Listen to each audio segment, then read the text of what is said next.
Hello, everyone. So wonderful to see you all here today. What a full room. I wanted to welcome you to the Department of English's Honors Colloquium 2018 at Stanford University. My name is Alice Staveley, and I teach in the department, and I have the distinct privilege of being director of the honors program.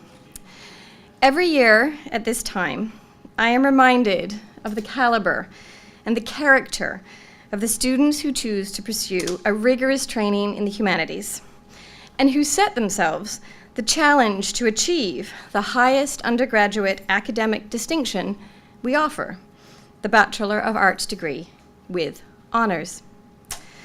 This day represents the culmination of at least a years-long process. All 10 students presenting today applied to study for the honors degree over a year ago. Were selected on the basis of outstanding accomplishment in their coursework, the quality and originality of their thesis proposal, and the endorsement of their advisor.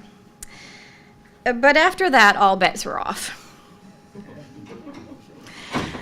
Would the proposal stay still, or would it shift shape and become something other, perhaps more monstrous than it had primly presented itself at the outset? Would the critical field overwhelm the critic in training? Would the long, solitary hours spent in the library, fingers hovered above the keyboard, books strewn across the desk, prove intolerable? Or, as happened to everyone here, would the initial spark of passion to unearth some newfound gem of an idea, some refreshed intellectual orientation towards life, provide the stronger pull? This class, and I want to say that classes every year have their unique collective personalities. So this class has struck me as marked by a particular quality of, if I may be candid, book love, bibliophilia, if you will. Time and again this year, I learned that many of the origins of these projects arose from a book placed in the hands of a student in their first or second year of college by a professor, a cherished advisor, a friend, a parent that just could not be let go. Once in the hand, always in the head. As one honors student recounted it to me, and this is a quote, paraphrased, but a quote, "I just couldn't get this book out of my head, and it changed everything I ever thought I knew about anything." The great English essayist and social commentator George Orwell wrote in a 1946 essay entitled "Books versus Cigarettes." So books he thought had the better value, especially if you could buy them in a secondhand bookstore, but that's a whole other argument, economic argument.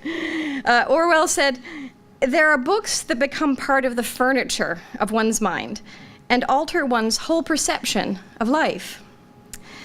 That alteration of perspective, which books inspire, changing the furniture, or what we might now call the neurology of the mind, has sustained our students through many dark nights as they doggedly persevered this past year to write their way into explanations and arguments for why these books have so transfigured their lives. Now, writing, of course, is of a whole different order than reading. And I want to say just how proud I am of these students for their collective and individual successes at staying the course. It is no easy feat to write a coherent 50 and counting page argument without feeling a little bit like Virginia Woolf felt in 1918 when she was trying to finish a long second novel. She described the sensation as one of, quote, having been stone breaking for months. I suspect many of you, to transport the Woolfian analogy to California, felt similarly that while stone breaking for months, you were also climbing Half Dome without ropes. But I suspect you're now feeling that exquisite thrill of seeing the view from the heights, something which could not have been accomplished without the arduousness of the climb. We're so happy to celebrate today all your many achievements, of which the completed thesis is just, of course, the most visible part. So in closing, I want to thank all those who have helped our students achieve their academic goals. Every student has worked one-on-one throughout the year with a primary advisor whose disciplinary expertise and personal investment in the project, often in weekly meetings, some Skyped, has made the journey for these students possible. Secondary advisors have offered bibliographies, encouragement, and guidance over long arcs of time and are vital outside assessors to the final submission. And graduate student mentors, themselves engaged in writing the long PhD dissertation, have, in often crucial moments of impasse or doubt, provided our undergraduates the momentum, writing advice, and embedded personal experience of how to manage a long, unwieldy writing project. As the saying goes, it takes a village to write a thesis. And we have been lucky to have had such committed mentors and guides, and all of whose names you'll find recorded on the overleaf of today's program. Thanks also to the parents and family members, many of whom have traveled from afar today to share in these talks, and others who are tuning in live on YouTube. I also want to personally thank the deep and abiding support this department offers to the honors program, especially that of our chair, Professor Alex Wallach. And for making today run smoothly, including everything from making our programs to organizing our technology to feeding us scrumptious treats. I'm grateful to Vivian Bibisana, Melanie Esther, and Nelia Peralta. And so with that, on to the talks.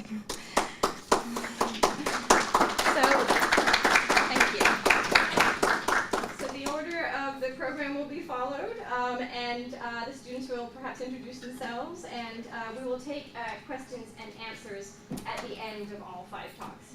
Okay?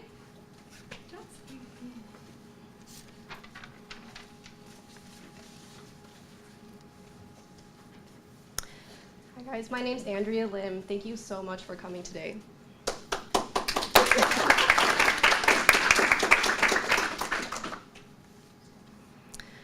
Kipling, and especially Tolkien, seem barely to have noticed that women exist. Robin McKinley. At the end of Lord of the Rings, which was my first exposure to named fantasy, Éowyn gives up her sword, which I thought was this tremendous betrayal. Tamara Pierce.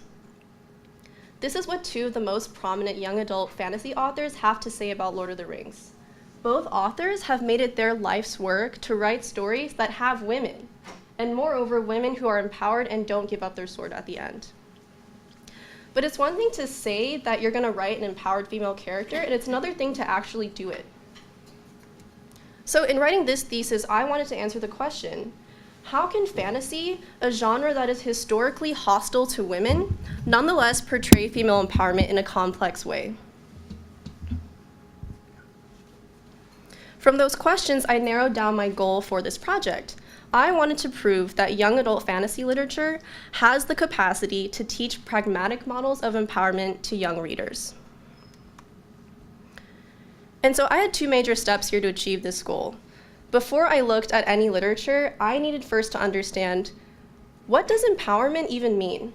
It's a term that's tossed around so much these days that it almost loses its meaning. And so it was important for me and for this thesis to understand better what that means, to explore feminist history, to explore feminist theory, and to nail down a working definition.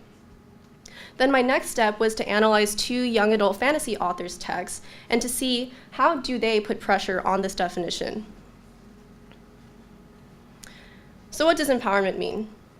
I considered several definitions, and I found that one of the commonalities was the idea of agency, the ability to act or exert power.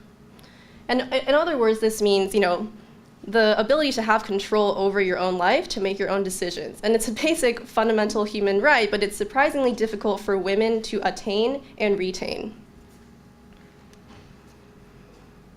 But the way in which we achieve agency is not a one-dimensional concept. And so I found in my research that most feminist theories tend to map onto four main models. And so I made this kind of visual aid called the axes of empowerment, so you can see the spectrum of empowerment models. So you can think of it as like a graph or a spectrum. And so when I say collective action, I mean women in second wave feminism who are all about working together as a group to protest together, to fight together for political rights, as opposed to women like Sheryl Sandberg or Beyonce, an individual woman who's achieving extreme career success to act as a standout role model for other young women. On the other end of the spectrum, you have women who are taking on traditionally male characteristics like physical strength, like logical reasoning, so female heavyweight lifter I thought was a good example, to empower themselves. And now this one has the most obvious problems because critics ask, why do women want to empower themselves by the standards and the systems that men have created? Aren't there some flaws with the systems that men have created? And so you have, in response to that criticism, you have the other side of the spectrum. You have women who are embracing and even flaunting their sexuality. You have women who are reappropriating historical symbols of female oppression like high heels, lipstick, bras, etc. And so in defining these four models, I found that I actually needed a fifth axis, and this is what I call the androgyny axis. Because I found that critics were asking, why subscribe to the gender binary in the first place? Isn't the most empowering thing to dispel with the male-female binary completely? And other critics were arguing for a more ideal combination of male and female characteristics. So there's a spectrum here as well. So after laying out the spectrum of empowerment models, now it was time to consider two literary case studies and to see how do they put pressure on the models that I just established.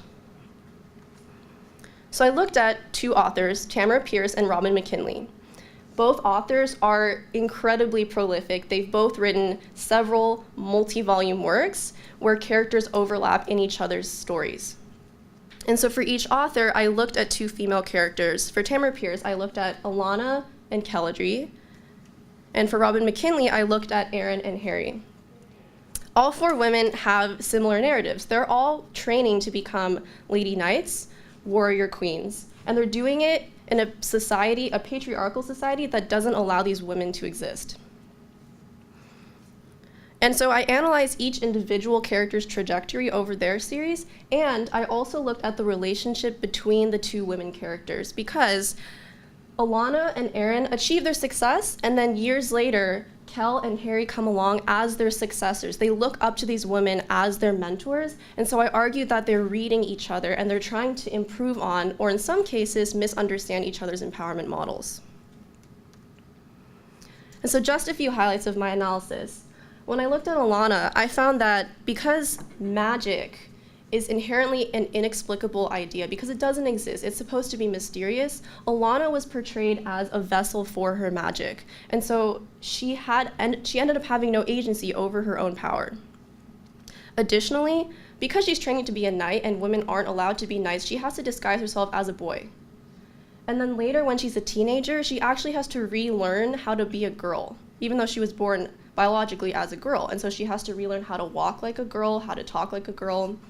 And so this is Pierce introducing the concept of gender performativity, or the idea that gender is a social construct. We learn what is the ideal behavior for what it is to be a man versus a woman. And so because of her magic, because of her disguise, Alana is extremely successful. She is the first female knight in the novel's history. But at the same time, she's incredibly isolated.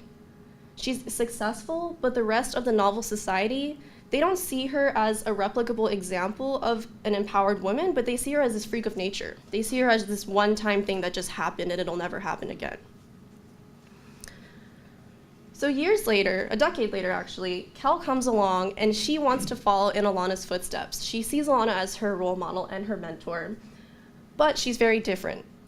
She doesn't have any magic, and so she has to rely on her physical strength and her logical reasoning skills. And so in this way, she regains the agency that Alana doesn't have. But because physical strength and logical reasoning are traditionally male characteristics, Kel's agency seems to be at the cost of her femininity. And so she deals with things like her growing breasts, her first period, and it's hard for her to see it as anything other than inconvenient to her success. At the same time, Kel is described physically as androgynous, and so this ideal combination of male and female characteristics, and so it seems that, at least physically, her gender identity is in harmony, if not psychologically, and you can see that in the picture here.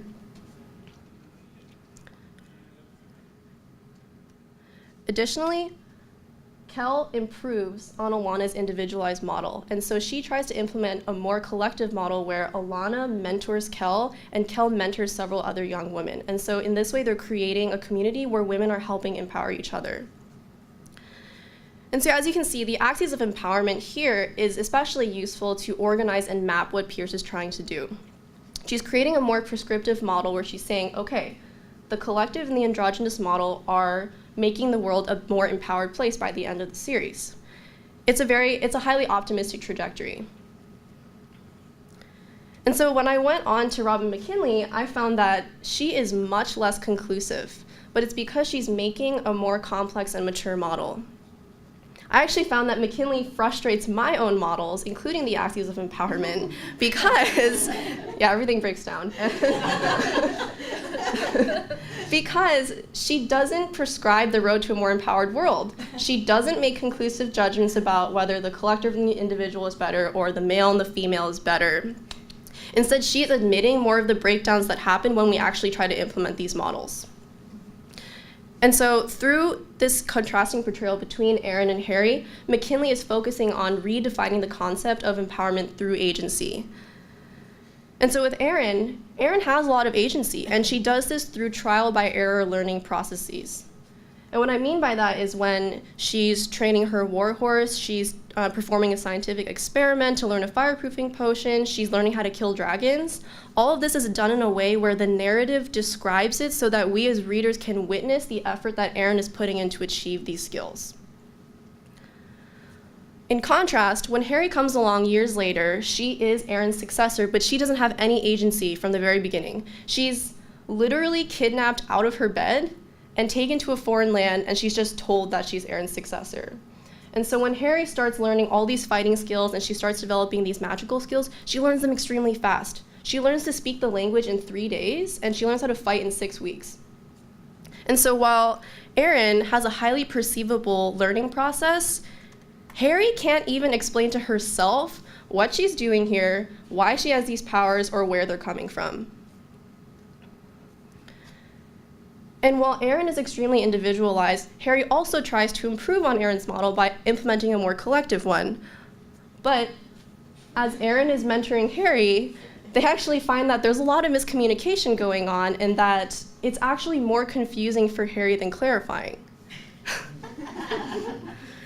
So you can see that even though Harry is Erin's successor, she's struggling to improve on her predecessor's models, and the world is not necessarily a more empowered world by the end. So as you can see, from Pierce to McKinley, there seems to be this progression of increasing complexity.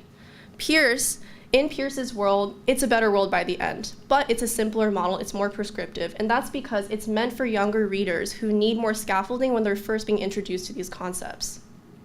As opposed to McKinley's world is less optimistic, but she's admitting more of the complexities and the breakdowns when we try to implement these models, and that's for older readers. And so it seems that the progression of increasing complexity is paralleling young readers' own maturation. And you can see in each of these women, all of their models have pitfalls and their own difficulties in implementation. And so they're showing just how difficult it is to pass on these models of empowerment to future generations, because for every woman who's trying to achieve agency, they have to be flexible and they have to adapt to their situation. So I hope that I've given you a taste of what young adult fantasy literature has to offer for important topics like female empowerment, and that it has the capacity to ask deep and complex questions by innovating within established literary structures. This is a really highly personal project for me because I'm looking back on my own reading history, trying to figure out why did these books shape my worldview so much, and why did they shape other kids' worldviews across the world?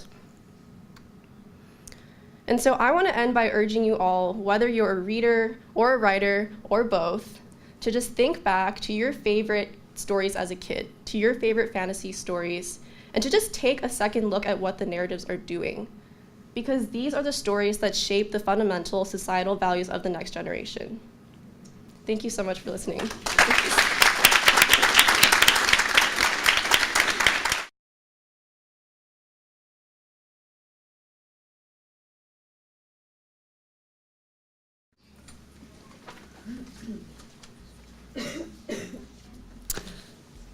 Hi, everyone. Thank you so much for coming.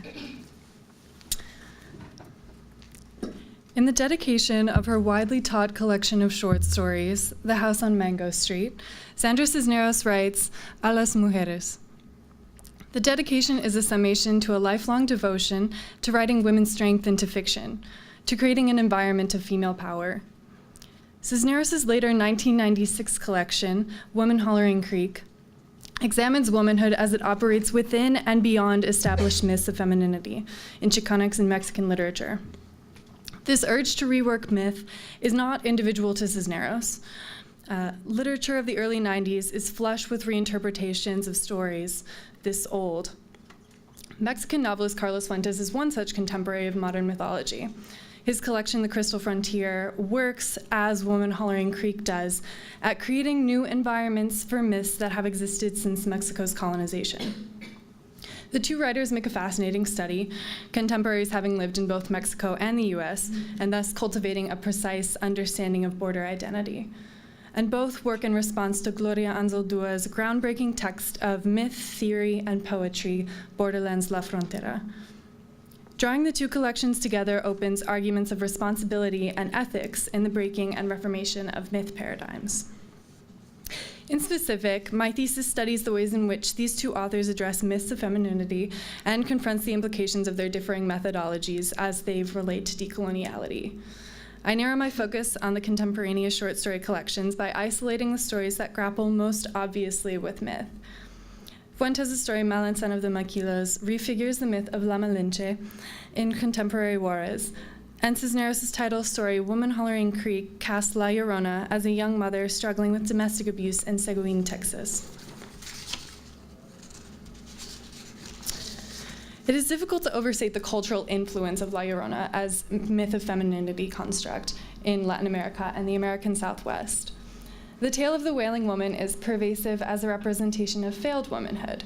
It is both an injunction to a particularly female selflessness and a castigation of female madness. The prevailing subtext of La Llorona is the seething threat of violence that exists, that lines the boundaries of motherhood and marriage. To step beyond these boundaries is to invite such violence. The myth is used as a formulaic anti-structure, a negative space of aspirational womanhood. La Llorona is both a derivation and a precursor to La Malinche. Where La Malinche is historically constrained in the year 1519 by the narrative referent of Cortés and conquest, La Llorona dodges through cultural consciousness out of time. Though the model of La Llorona is to be found in pre-conquest mythology in the form of several old goddesses, she has been equally fashioned as a contemporary figure, her paramour American and white, her children drowned in the policed Rio Grande. The two are intertwined both narratively and within social consciousness. It is sometimes difficult to determine to which tale a certain reference belongs because the two have been bound in the same cultural space, the negative end of the feminine spectrum, the monstro, the whore. Using a methodology I have named for clarity's sake alteration, Cisneros shifts the structure of La Llorona in Woman Hollering Creek in several critical ways. Cisneros achieves what Perez urges writers and historians towards when she suggests that voices of women from the past, voices of Chicanas, Mexicanas, and Indias, are utterances which are still minimized, spurned, even scorned. We are spoken about, spoken for, and ultimately encoded as whining, hysterical, irrational, or passive women who cannot know what is good for us, who cannot know how to express or authorize our narratives. But we will, and we do. Cisneros, without a doubt, does. Woman Hollering Creek answers the injunctions of Perez and Anzaldúa and the Chicanx feminist movement as a whole to actively reframe a history and methodology that stands to trap women in aged and inherently restrictive constructs of womanhood. Though the myth of La Malinche has as many variations as numbers of retellings, the bones of the story are as follows. The historical Malinelli was born in the fragments of her mother's first marriage and was quickly sold to a Tabasco cacique as an inheritance ploy, as La Malinche's mother had remarried and wanted the sons of her first marriage to claim her daughter's inheritance. This early betrayal ironically gave La Malinche linguistic advantage later in life, as she developed fluency in both Nahua and Mayan dialects. Her language ability landed her, in adulthood, a position as Cortez's translator upon his arrival in South America. This is unusual because, as Cordelia Candelaria writes in La Malinche Feminist Prototype, in keeping with traditional biological determinism, women in Aztec society were barred from activities and occupations that were guaranteed their male counterparts. This feminist step is, however, potentially inverted when, by force of religion, it remains unclear, La Malinche bears Cortez's child and raises the first mestiza. The myth carries the complication of colonization, and its literality, the conquest of Mexico, names a scapegoat. In Malintzan of the Maquilas, the narrative's proximity to the myth of La Malinche is made clear in the first sentence of the story. The narrator calls attention to the origin of Marina's name, her parents having said at her baptism, "Maybe this one will get to see the ocean." This name is immediately significant because it is one of La Malinche's long list of pseudonyms, Malintzan, Doña Marina, Malinali, among others. Given that Malintzan is explicitly stated in the title, the reader can surmise that Marina is a kind of modern incarnation of La Malinche, revived on the contemporary borderland. The story seems to confirm this possibility as Marina crosses the border repeatedly to see her lover Rolando, going with him to El Paso, Texas, on the other side of the river, and returning late, alone, shivering as she crossed the international bridge to her one-room house. The narrative that follows confirms the intent of the original myth of La Malinche in that Marina's character remains in a state of confusion, bewilderment, and victimization. As the story ends, it is revealed that Rolando has a white lover in Texas who visits him on the nights that Marina is not there. As she stands in the entryway of his apartment, Rolando's mistress picked up his cellular phone, opened up the back, and showed Marina, "Look, no batteries. It's never had any batteries. It's just to trick people, like that song, 'Call Me on My Cell Phone. I look so loose. It makes me look like someone even with no juice.'" This closing scene settles Marina in the standard narrative of La Malinche, a woman trapped by a conquistador lover, fooled by a technology that is ultimately a charade, and ground down by betrayal. Perpetuation leaves La Malinche as a static myth incapable of change. suggesting that Marina is manipulated in the same way that the historical Melanson was employed centuries ago, to act as interpreter of languages and mother to the first mestizo child, and later to receive the brunt of blame associated with this origin story of conquest. Melanson of the Maquilas ultimately stagnates, leaving both Marina and La Malinche trained in narratives of colonial victimization. Emma Perez writes that, quote, "We want so much to unearth documents and organize facts that will disclose the real truth. And what we know, what we discover when we venture into other worlds, is that we can only repeat the voices previously unheard, rebuffed or underestimated, as we attempt to redeem that which has been disregarded in our history." It is this urge towards redemption, of self-concept, of myth, of history, that I sought to identify in these two brief stories. To look at myth's role in the contemporary field of fiction is to understand the ways in which it is possible to, as Perez suggests, revise the histories and paradigms that no longer serve us. Though Melanson of the Maquilas exhibits many urges toward decolonial thought, as does the Crystal Frontier as a whole, its failure to significantly address the implications of the myth it invokes for the women it ultimately takes as subject excludes the story from categorization as literature that has bridged the gap of the decolonial imaginary. Fuentes' work only serves to deepen the encoded prescribed text of La Malinche in creating a narrative that reads thus as a stale regurgitation of an old schema that has already been rejected by the women it describes and who it most affects. In her essay, The Path of the Red and Black Ink, Anzalou eloquently articulates this idea, as she writes that, quote, "I write the myths in me, the myths I am, the myths I become. The word, the image, and the feeling have a palpable energy, a kind of power." This power is evident in Cisneros' work, and in the work of writers even closer to the contemporary moment. The stories in Carmen Maria Machado's recent collection, Her Body and Other Parties, support the idea of alteration as critical self-reckoning and paradigm shift. It is my hope that in illuminating these convergences between myth, self-construct, and paradigm, and the ways in which these constructions are either perpetuated or altered, that readers will begin to identify works of fiction in which they can recognize themselves, in which the selves represented are free from the mythical standard, alive and autonomous. Thank you.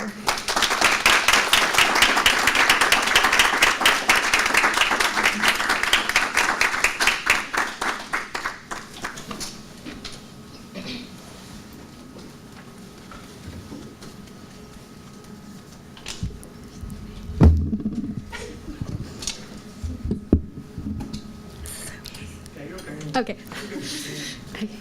Hi, everybody. My name is Nikki Tran, and my thesis looks at... Thank you. And my thesis looks at Margaret Atwood's The Handmaid's Tale and institutions of education within the book and beyond. The world of The Handmaid's Tale has been called a patriarchal hellscape, a reproductive dystopia, a nightmarish vision of misogyny taken to its logical end. In The Handmaid's Tale, the United States government has been overthrown and replaced by the Republic of Gilead, a totalitarian regime that requires all fertile women to serve as handmaids. Clad in red, the handmaids are forced to become reproductive surrogates of the state and bear children for the ruling class men called commanders. The sexist system has been put in place to correct the society's declining birth rate.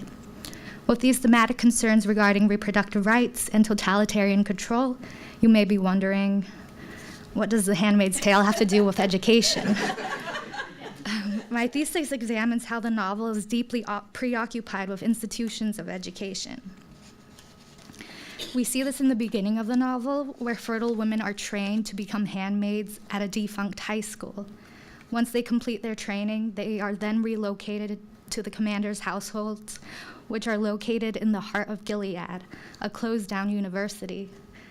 Finally, the book ends with an epilogue that takes the form of a symposium, an academic conference, unlike this one today, where a professor in the distant future lectures on the document we have just read.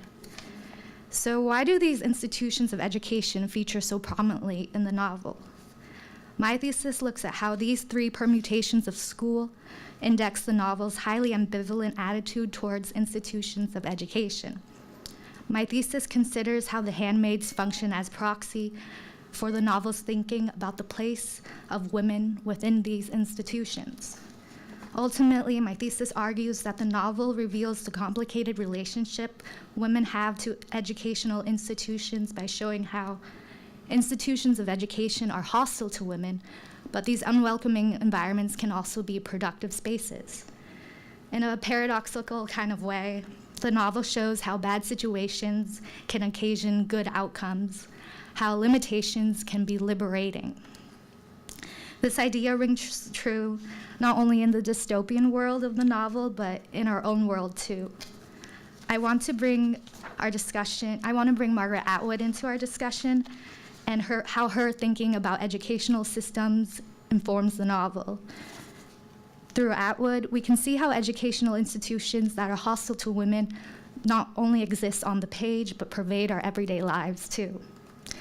When asked for her thoughts on the fact that her books are studied in high schools and colleges, Atwood responded, "It is odd." Considering what I myself studied in high schools in the 1950s, we would never have been given anything with swear words or sex right on the page. Atwood is not the only person to question the appropriateness of her books in schools. Ranked 37th on a list of 100 most frequently challenged books, The Handmaid's Tale provokes this kind of disapproving response due to the explicit nature of the text.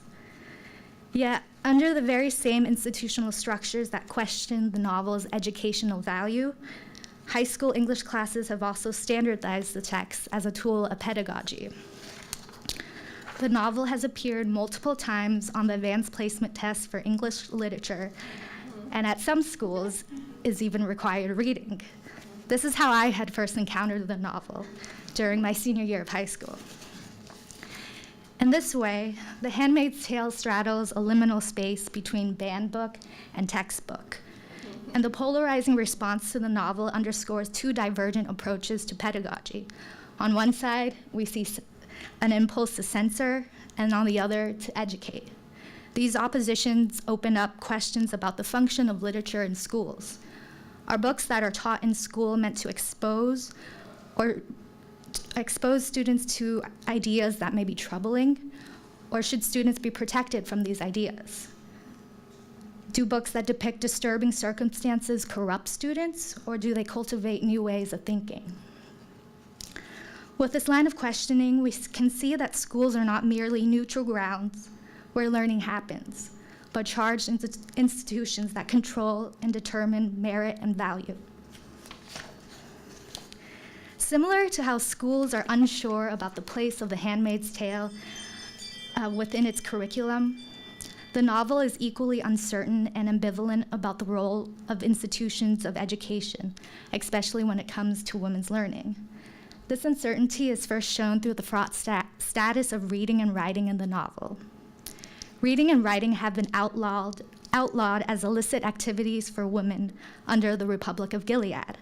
It is still permissible for men to read. One of the founders of the Republic was reported to have remarked, "Our big mistake was teaching them to read. We won't do that again." In tracking these moments of reading and writing in the novel, I asked myself, what is so threatening about a woman who reads and writes that these activities must be banished? To address this question, my thesis makes use of Mark McGurl's The Program Era to set the critical framework for how these scenes of reading and writing reflect the novel's concerns about institutions of education. In The Program Era, McGurl looks at the rise of creative writing programs since 1945. As seen in this chart from his book, the notion that creative writing could be taught in institutions of higher education did not prevail until 1945.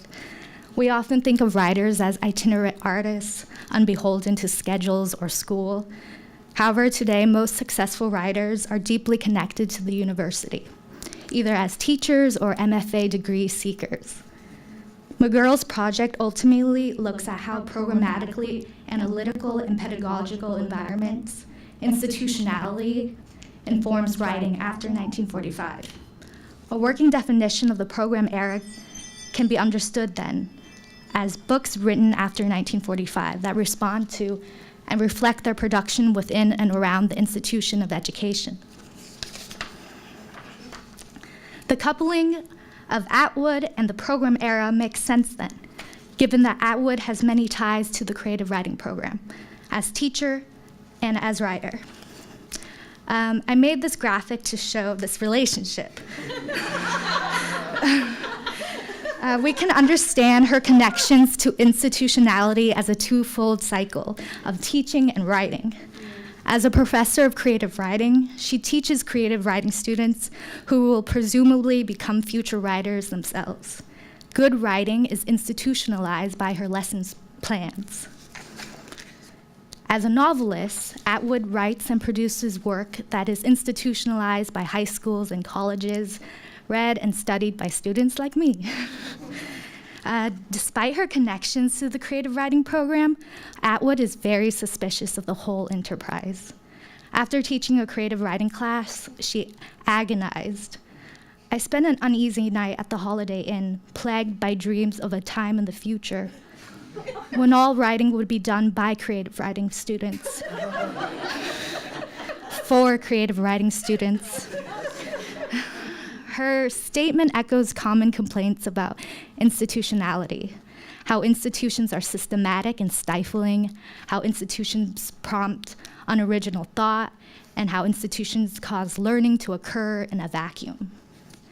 This negative conception of the school as enabling, aligns with what Mark McGurl calls bad institutionality. Institutionality conceived as control and confinement. Bad institutionality is also seen in the first pages of the novel.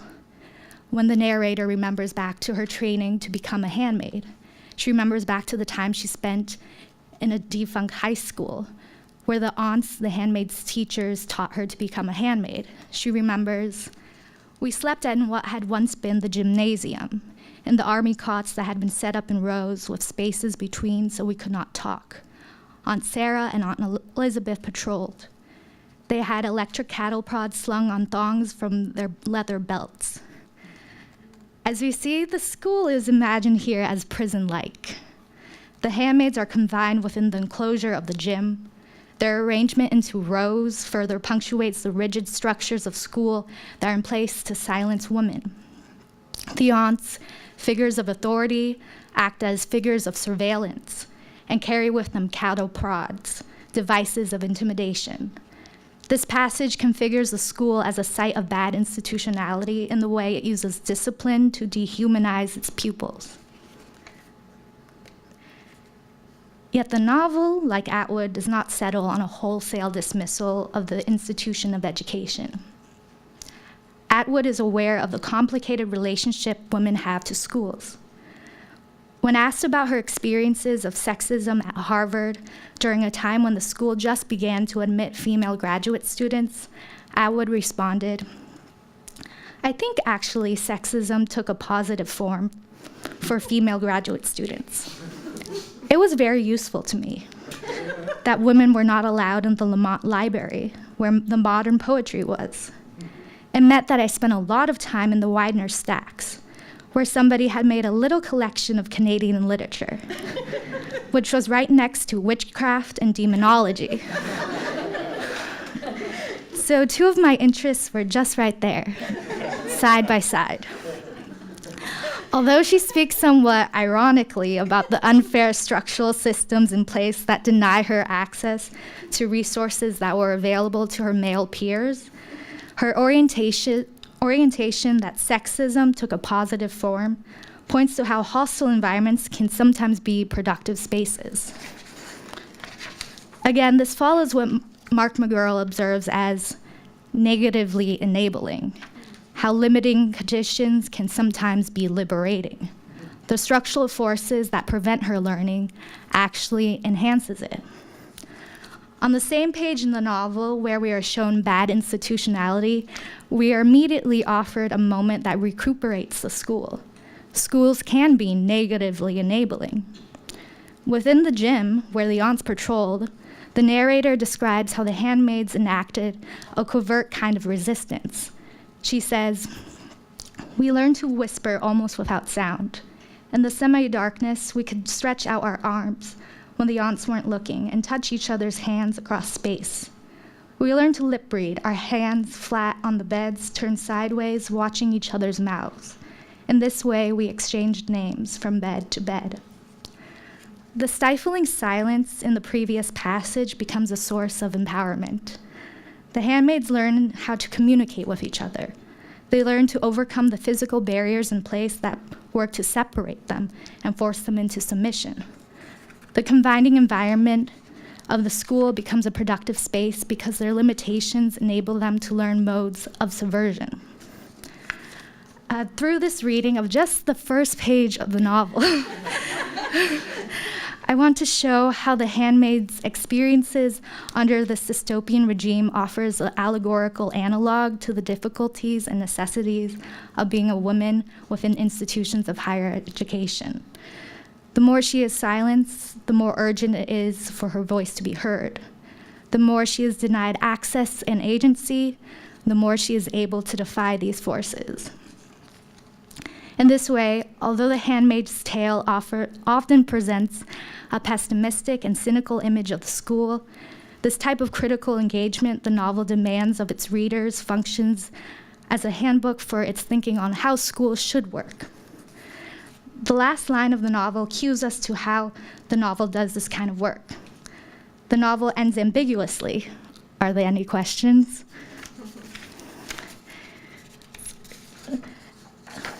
It is an ending that remains open, one that does not really settle on any single answer to the questions it has proposed.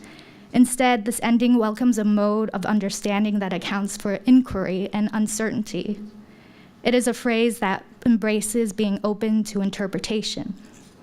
Are there any questions indexes the novel's appeal for a kind of learning that resists educational systems that are confining and controlling, hostile and unwelcoming, rigid and overdetermined?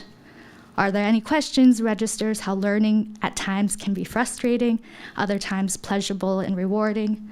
The novel teaches us how learning is ultimately an ongoing process, one that takes place both inside and outside of the classroom, within the pages of the book and beyond.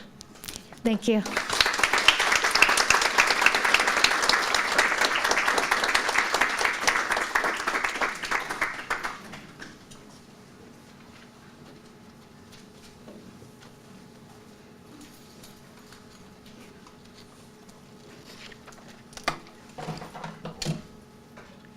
Hi.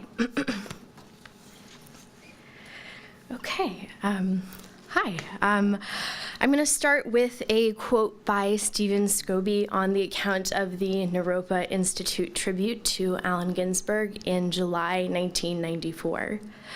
A woman from the audience asks, "Why are there so few women on this panel? Why are there so few women in this whole week's program? Why are there so few women among the beat writers?"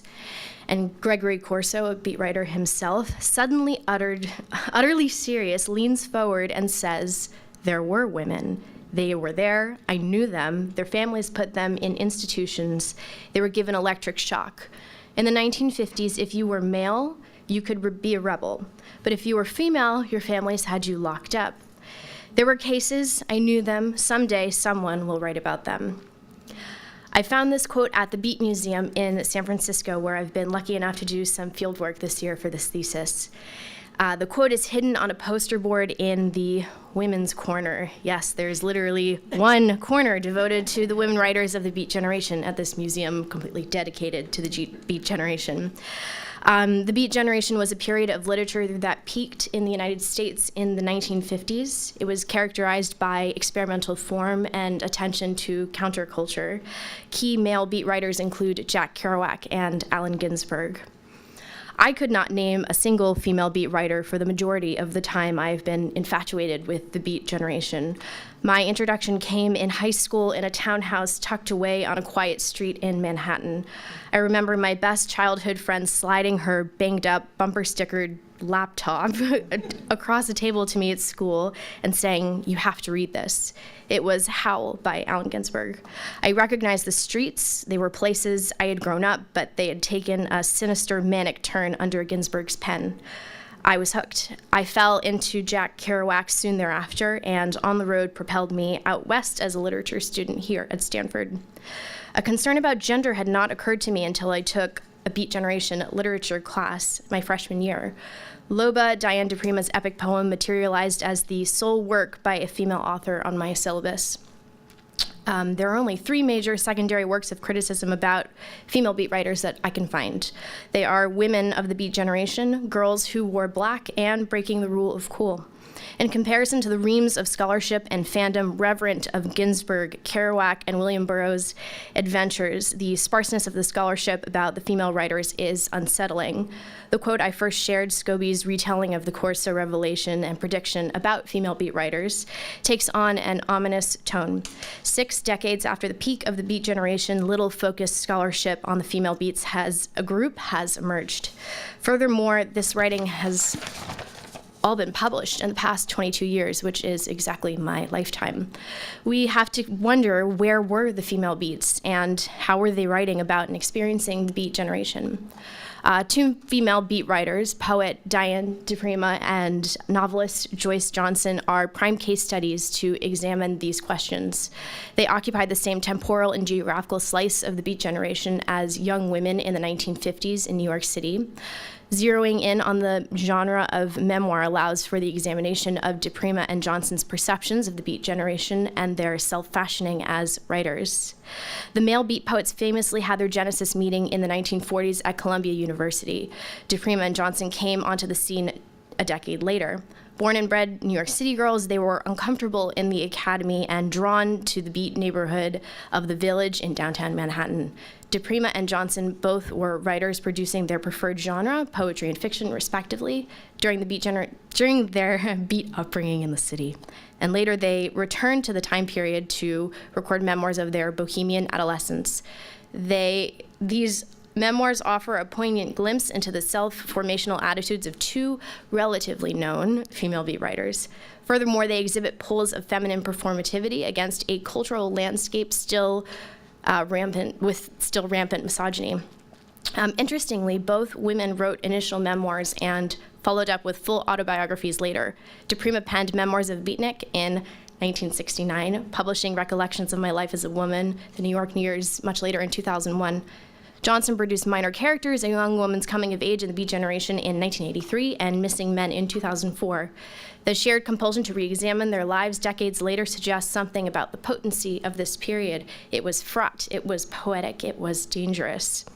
Thematically and geographically, these 3 memoirs traverse similar territory.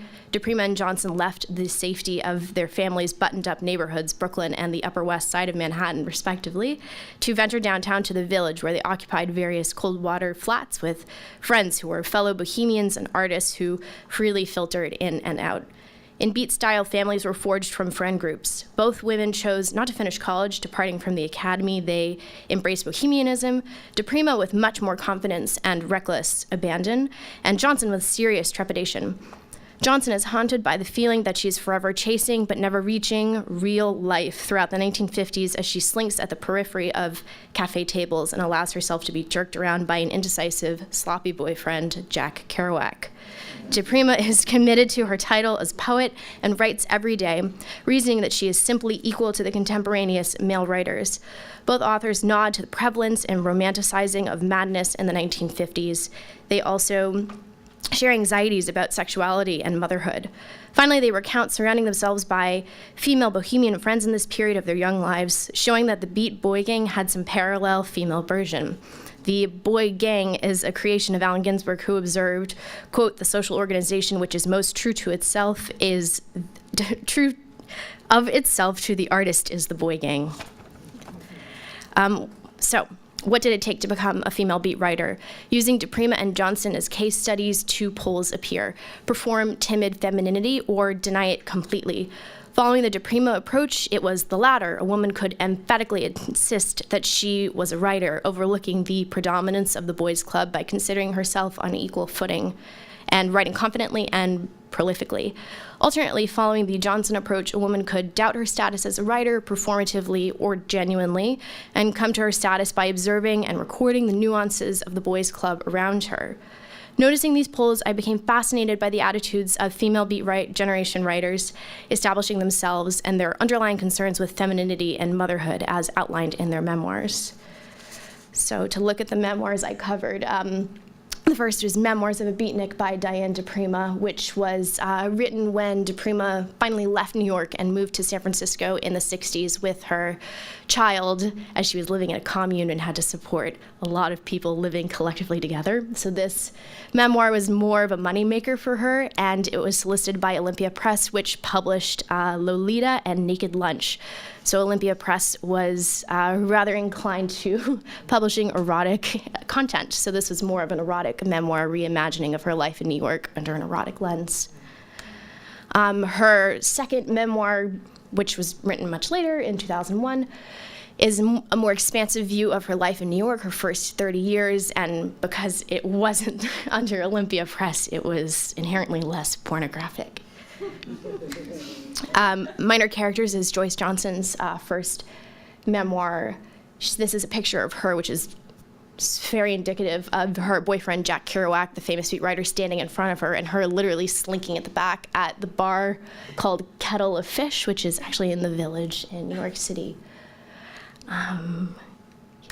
So one of my favorite parts of this thesis was getting to do a lot of field work. I had the good fortune of living in basically the two beat hubs of San Francisco and my hometown of New York. So when I was in New York, I was able to do a lot of site visits, including Washington Square Park, where the Beats hung out, McDougal Street in the Village, Cornelia Street, where DiPrima lived, and Cafe Reggio, which is down there, is a cafe that the Beats would hang out at, and the Village. Here in San Francisco, I got to do a lot of work at the Beat Museum, as I mentioned, and City Lights bookstore.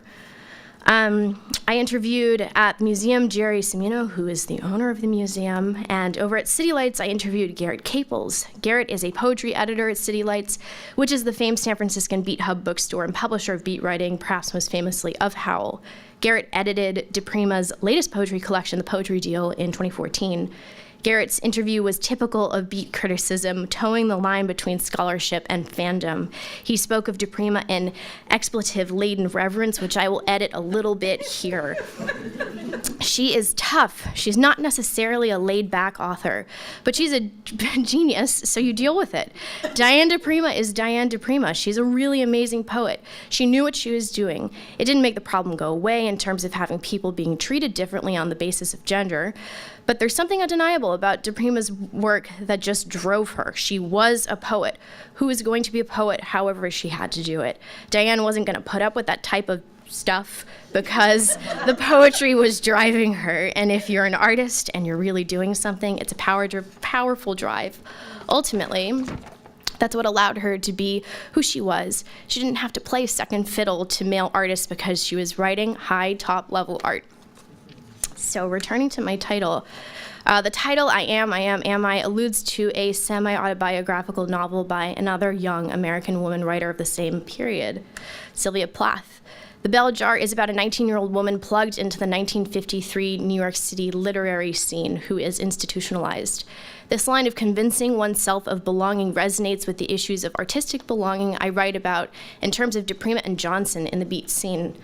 In the 1950s, while DiPrima is usually confident of her status as poet and equal player among the men, she expresses worries about her desire for motherhood in both of her memoirs.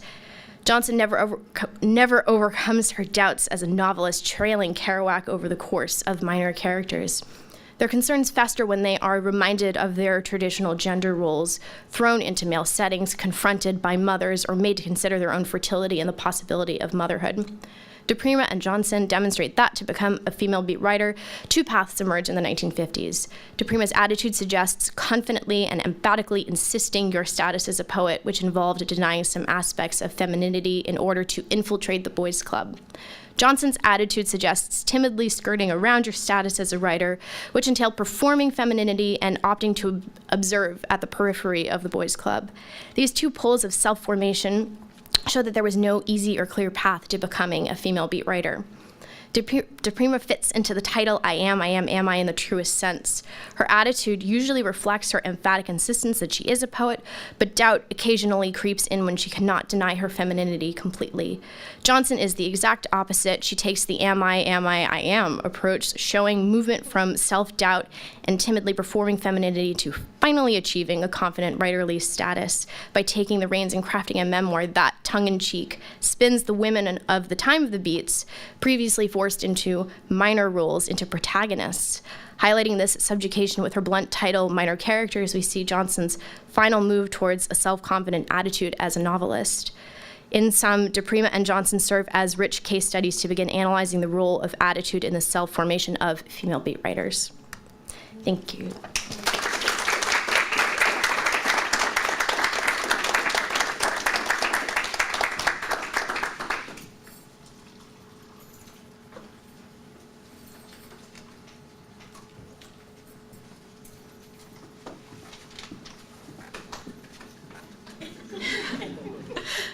Hello, I'm Claire Flanagan. I just want to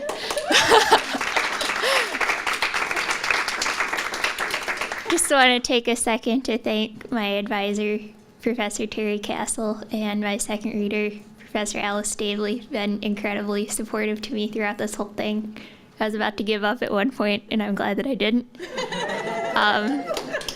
And thank you also to my friends. Throughout Anne Carson's long poem, The Glass Essay, the speaker makes several brief allusions to the practice of clinical psychology. As she recovers from a profound loss against the stark rural backdrop of her mother's Nova Scotia home, she pays regular visits to a therapist who is painted as largely unhelpful. During one appointment, after the speaker recounts a series of disturbing visions, she responds flatly, "When you see these horrible images, why do you stay with them? Why keep watching? Why not go away?" This question dumbfounds the speaker, and predictably the suggestion offers her no relief. Her mental, relational, and physical environs, the surrounding moorland, her tenuous bond with her mother, and especially her graphic dreams, are shadowed by the grim difficulty of her abandonment. There is no way to evade or obscure the bleak fact that her beloved has ceased to love her. Alone, but for her unsympathetic mother, her deteriorating father, and an inept therapist, she is left to wrestle with acute heartbreak, a grave but invisible wound. The Glass Essay is an account of the speaker's attempt to process and survive this loss, to shed the weight of psychic investment in a lost love. It is a testament, delivered in measured, impeccable verse, to the immense effort necessary to continue onward, lone and self-sustaining, in a world dimmed and flattened by heartbreak. By way of introduction, I mean to address this question. Why analyze a poem that recounts a complex, singular history of loss and healing through the potentially reductive lens of psychoanalysis? At the outset of my writing and research, I wondered this frequently. The poem's own depiction of therapy is decidedly bleak, and the speaker's immense progress towards regained wholeness, fought and won largely through an unflinching, solitary examination of past and present relationships, literary precedent, and crippling internal hurt, appears to have little to do with clinical thought or practice. To place this poem within the rigid frame of psychoanalytic theory would certainly risk diluting its value as an individual narrative. But despite its singularity and brilliance as a literary work, The Glass Essay addresses psychic questions that are decidedly universal. Carson's speaker wrestles with challenges that are fundamental to living and relating. Separating and individuating from important others, reconciling inner and outer reality, and most prominently reassembling a self capable of independent survival in the aftermath of traumatic loss. This is the work of life, and it is not always simply or successfully undertaken. The speaker's careful examination of other women, crippled by loneliness and abandonment, most notably her own mother, and the ghostly presence of her favorite author, Emily Bronte, provides proof of the immense difficulty of these tasks.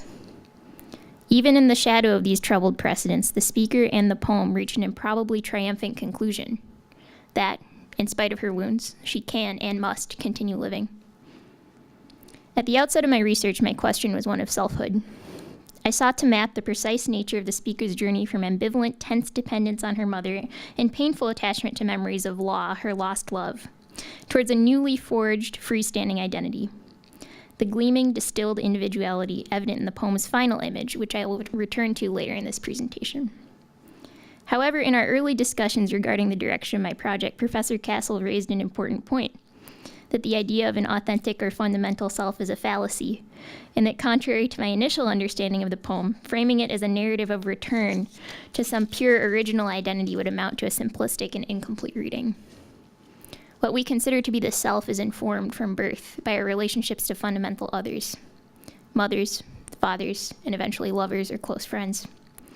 Selfhood is slippery and malleable, and deep connection to important figures, as well as the disintegration of those connections, inevitably informs the shape it takes. With this in mind, I began by analyzing the speaker's relationship to a fundamental attachment figure, her mother.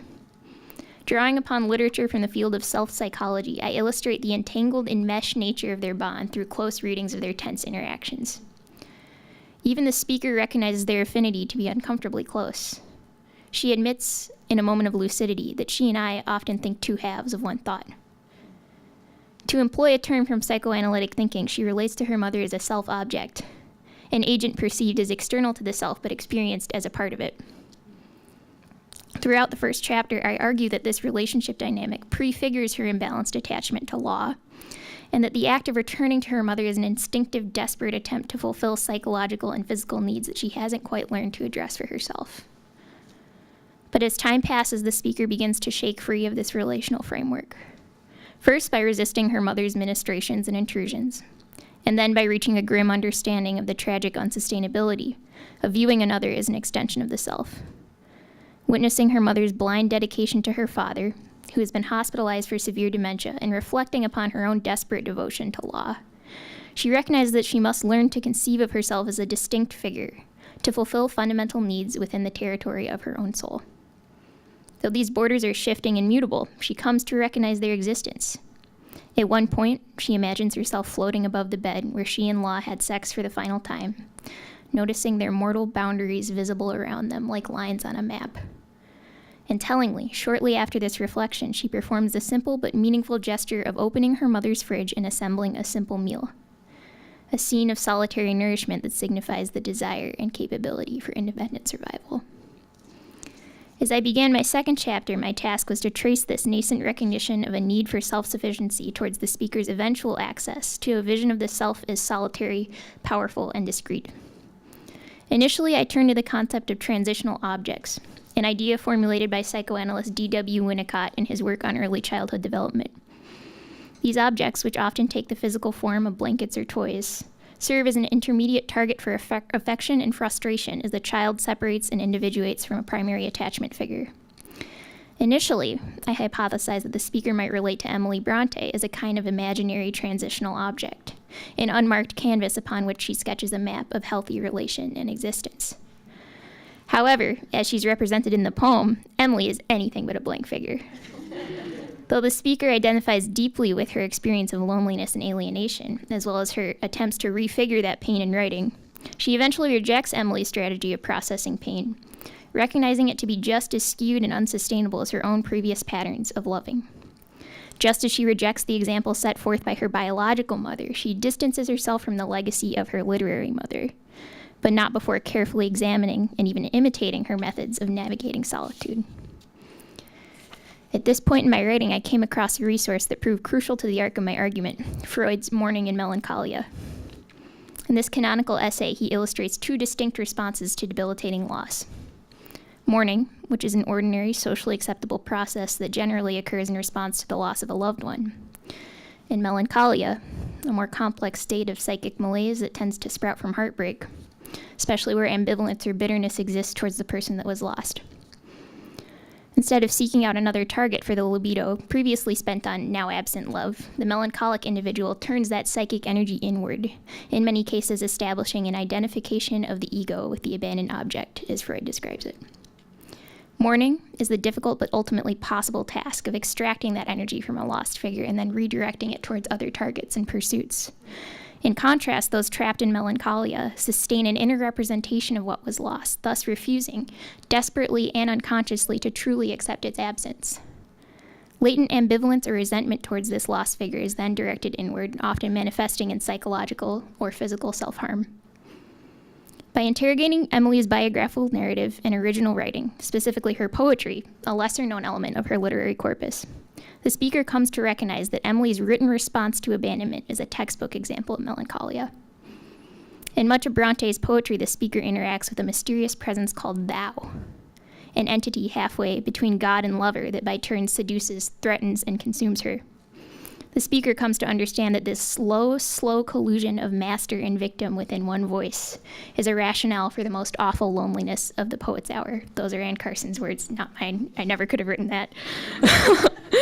Her toxic engagement with this entity calls to mind Freud's description of the condition.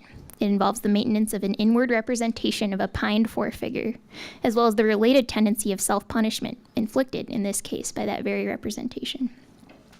Ultimately, despite her seeming independence and shrewd powers of literary observation, qualities initially admired by the speaker, it becomes clear that Emily was fiercely dependent on an imaginary cast of characters to share the burden of her misery. She poured her turmoil into characters like Heathcliff, who exhibited a wild longing rarely displayed by Bronte herself, and willingly submitted herself to a terrifying companion, a phantom stand-in for the absences that haunted her stark and solitary existence. According to Freud, the worst-case culmination of melancholia is suicide, the result of an inability to continue, born from exhausted libidinal energy and the intense direction of repressed anger and ambivalence towards an inner manifestation of the lost figure. Though Bronte's official cause of death is recognized to be tuberculosis, there is speculation that through self-starvation and an unwillingness to accept medical help, she hastened her own end. With this in mind, her life and her fate, especially as it's represented in the glass essay, can easily be read as a melancholic spiral, unresolved and brought to tragic completion. In my final chapter, I seek to explain how Carson's speaker avoids this fate. Having acknowledged the mortal boundaries that separate herself and law, and observed the hopeless dependence that characterizes her mother's negotiation with loss, as well as Emily's, she comes to understand that she must find a more self-sufficient and sustainable means of weathering heartbreak, of giving herself the spiritual nourishment necessary to continue on without a lover, a mother, or a skewed literary substitute for companionship. However, in order to reach the point where she can access the narcissistic satisfaction crucial to independent survival, she must first address her considerable wounds. Law left her with injuries that no other entity could possibly heal. No lover, mother, or rehearsal of literary tradition could reverse the cruel finality of his abandonment. Though at first uncertain as to how and whether she might recover, the speaker makes the difficult choice to confront her hurt directly, visualizing and recording it as a series of dreamed nudes. 13 sequential images of her naked, sometimes mutilated soul. Instead of searching for a figure, human or imaginary, to alleviate, share, or even inflict pain, she becomes her own figure, sculpting frank and graphic representations of a battered, fractured self. The arduous process of witnessing and describing these images precisely as she sees them, her solitary body, unedited and unaestheticized, as the subject of her own gaze, permits her to withdraw psychic energy from her lost love, to attain full and unflinching consciousness of her own hurt. Only then can she glimpse the possibility of a worthwhile life, lived within the boundaries of the self. Thus, recording the nudes proves central to the work of mourning. Her painstaking description of this series of images is what allows her to arrive at this final image of what she terms to be her naked soul. I saw a high hill, and on it a form shaped against hard air. It could have been just a pole with some old cloth attached, but as I came closer, I saw it was a human body, trying to stand against wind so terrible that the flesh was blowing off the bones. And there was no pain. The wind was cleansing the bones. They stood forth, silver and necessary. It was not my body, not a woman's body. It was the body of us all. It walked out of the light. Here, the speaker does not necessarily arrive at a representation of singular, authentic selfhood. The body here is the body of us all. What this figure truly signifies is a passage into a spiritual spring, the destination of a journey from the dark, shaky stasis of mourning into the realm of life. This nude is not unwounded. It is losing pieces of itself to the winds of difficulty, to the weather of loss that is an unavoidable consequence of living and relating. but its most critical components remain. The bones, silver and necessary, persist, much like that kernel of sovereign ego that, through laborious severance from her lost love, the speaker is ultimately able to preserve.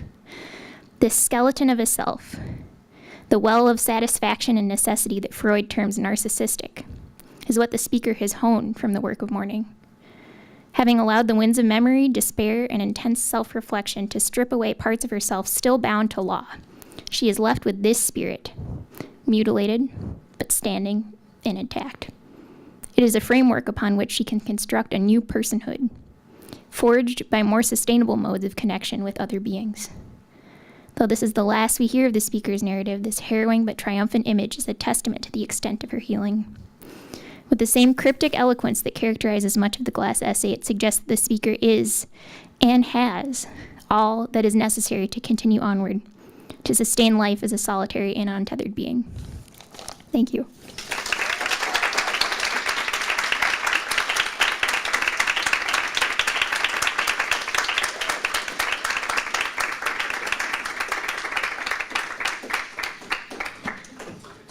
I don't think we can follow that. I'm cautioned to say this, but any questions? Thank you all so much for brilliant papers and for persisting and persevering in creating these beautiful and autonomous and interventionist works of art in your papers. And with that, I'm going to open up to questions because I know that there are lots and lots of questions. Hello? Oh, let me do that. Comments, questions? Can I ask a question for anybody on the panel? There you go. I can hear you. Yeah, so, Thank you. so I'm curious, what surprised you most about the process of writing this thesis? And I'd be interested to hear from all of you about what you were most surprised by about the last year. Oh, right, sorry, you're supposed to use that. I can go first, but I think, not talking about the thesis process personally, but what I found out in my research was how self-aware the authors that I was looking at were about their own work. Because I'm writing about young adult fantasy literature, and no one cares about it. And you know, they're seen as kids' stories, and they don't think that these authors are innovating. And so, but then when I looked at their interviews, and there's a lot of interviews, as you can see from the quotes that I had on the first page, they know that they're working against a long history of women in fantasy who are just, you know, they're either sorceresses or evil or, you know, both.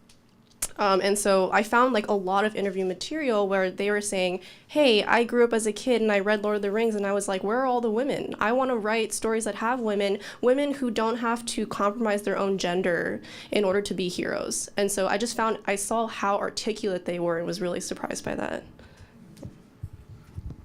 I was really just surprised by the amount of variation in the myths that I was studying. I would sort of encounter just like slightly different shifts in every little place that I was looking. And that was amazing to me, and it made it really quite difficult to pin everything down. But it was fascinating to just see those kinds of differences. Yeah. More in terms of the process of my project, in a way, kind of completely pivoted. Originally, my proposal was women writers writing about women, and it was this like ambitious like project of like 50 women writers who had characters of women writers in their novel, and it was very metafictional. And then I started doing the work, and I was like, I can't read like 100 books. And I really struggled to find like a text that one like fitted with what I wanted to talk about, but also like would sustain me for a long, long time. And I like had every time I talked to someone about my project, they'd give me another book and I put it on my list, and there's just like this running Excel sheet, and I just was like, oh no.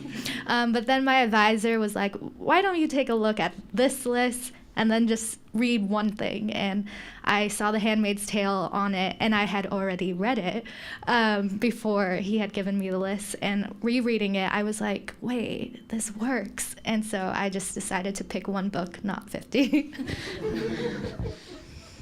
I think I was most surprised by how much of yourself bleeds into your academic work. I thought it would be so separate, and I actually met with my favorite professor in the religious studies department, and we had talked about graduating and what would be happening to me after that.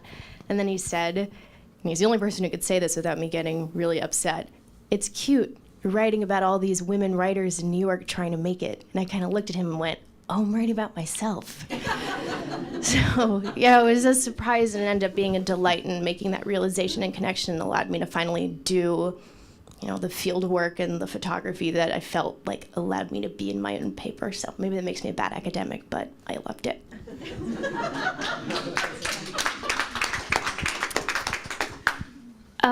I think the most important thing for me with this thesis, and also the most important thing I've learned to do over the course of my undergrad career, is to begin writing into something without knowledge of where it's going. Because I think a lot of us had very specific ideas in the beginning about what we wanted our theses to be, and they contort, they change shape, and that's what's supposed to happen. And I think that is terrifying, and I would sit down at times, especially over the winter, and just stare at a blank page for 2 hours and write nothing. But that is necessary to the process, and I think learning that and living that was surprising and essential.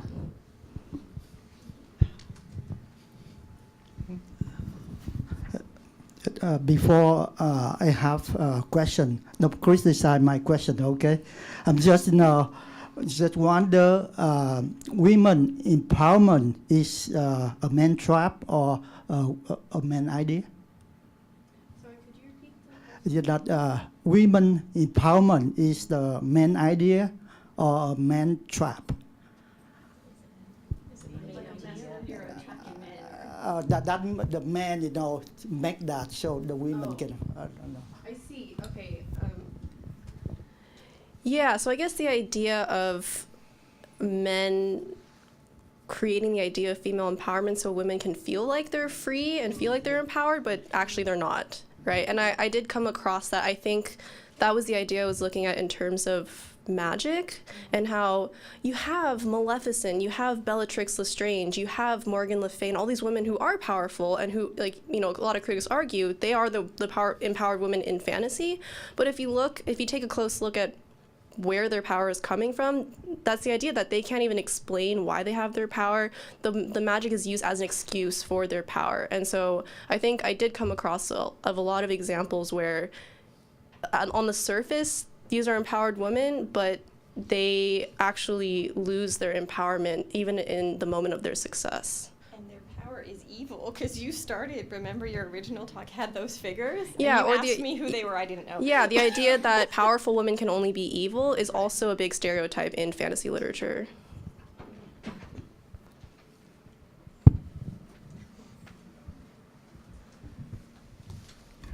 I just thank you. Lovely panel. I loved everybody's talks. They were wonderful. Thank you.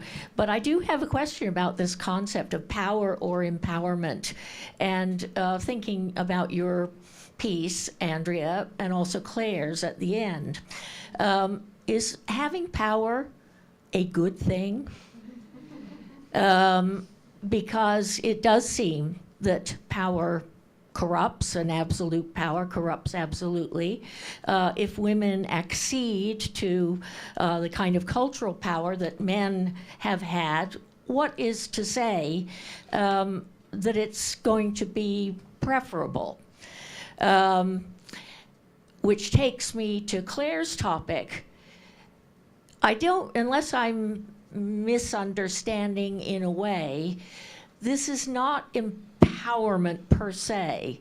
It's a recognition of your lack of importance, your devastation as a mortal human being, your failure at possessing something that seemed the most important thing in the world to possess. And so I guess I'm asking the whole panel, power, what does it exactly mean? Do we not become perhaps paradoxically powerful in recognizing our powerlessness, whether as women or members of a minority or as a man? can go first again. Sorry, that's the microphone. That's a no. It's a great question. I actually asked myself the same question very late in the stage of my thesis, because I was wondering, power corrupts all the time. Our dominant idea of power is that we're dominating others, that we have to make others less powerful in order to be powerful ourselves. And so I did more research and looked at, empowerment through agency we have to be more specific about that, which is you're having power over your own life. You're just being able to make your own decisions. It's not about controlling others, about dominating others. And so I had to look at this power over others and the power to be something. And I think that definitely the authors that I look at least subscribe to the second definition. And they're just talking about having the power to lead their own lives rather than to lead other people's.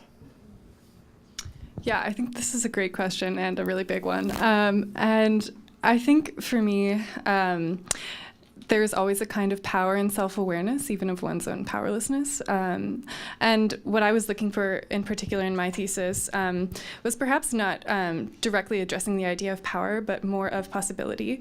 And so what I was looking for in determining stories that I thought were successful or unsuccessful, I was looking for the potential for change. And I think that is more critical to me, in a sense, than thinking about power as it is structuralized, in a sense. So. In The Handmaid's Tale, when power applies to women, it's interesting because, like in the passage I read, you see the aunts, who are women who do have a type of power in the society over other people, other women, but it's a diluted kind of power. And in my thesis, I talk about how there's all these characters who are dominating people, but it's kind of a hierarchy, and how power, in a way, is, we can think of it, power and like domination in the text, isn't a central figure, like a central totalitarian figure. It's vaguely mentioned as the Republic of Gilead or the aunts. And so in a way we can like think of power as distributed among these individuals, which was a surprising finding to me. I didn't ever think of power I think of like a central figure who is dominating, but power can be distributed and abused in that way. I think power is an interesting question considering the historical context of my thesis, because it's counterculture and post-World War II and Cold War, and it almost feels to me that the characters and real figures that I was writing about didn't want power. The women, Prima especially talks about this rule of cool and not being able to play cool, and you lose the game if you're not cool enough, which feels almost like a modern West Coast attitude. But at the time, I think it is saying something about counterculture, and it's less power over the men or power in general, just showing apathy makes you more powerful. And then I can't stop thinking about the quote, everything is about sex except sex. Sex is about power, which feels like it's all Nikki's thesis. So, yeah. Yeah, I guess I would say that Professor Castle's assessment of what I was trying to say was pretty spot on. I really wasn't thinking about power at all when I wrote this. I was thinking about survival. And the process of, at one point in Mourning and Melancholia, Freud describes the process of mourning as just, I'm paraphrasing, but painstaking and basically failure after failure to reclaim this energy you've invested in something else. And there's a powerlessness in that, and going back, as the speaker does in the glass essay, and allowing these memories of the time she spent with law to wreck her. But that is integral to the process. And to, if not a reclamation of power, to the simple ability to continue. But what's interesting is that that final image that I shared with you all is one of power. It can be read as one of power. And I feel, at least in my opinion, there is a kind of empowerment in just being able to continue to go to the fridge and eat, to get up and spend an hour not thinking about this person who broke your heart. There's power in that. And so I guess that's what I have to say on the topic.